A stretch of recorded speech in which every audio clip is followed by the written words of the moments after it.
Welcome to my vlog.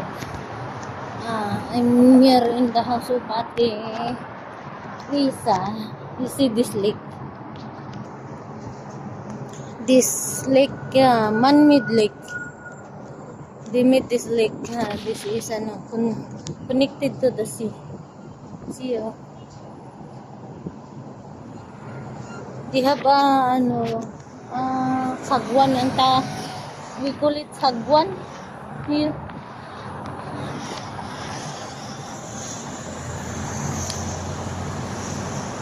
The house of Ate, the next building.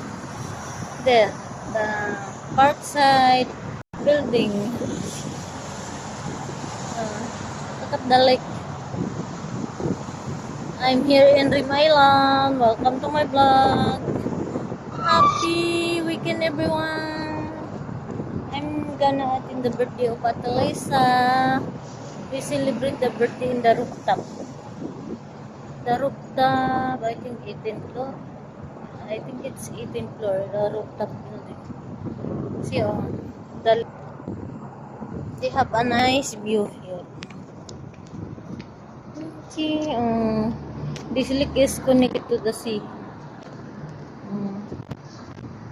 But the building itself is a property. It's not a public property, it's a private property.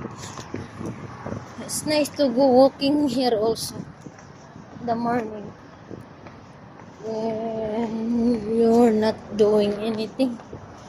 You can go walking here, but this is far from the house.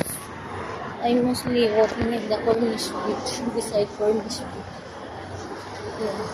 Anyway guys, if you like my video, don't forget to click like, heart, leave a comment or suggestion, and of course don't forget to share and subscribe. Thank you very much. Bye.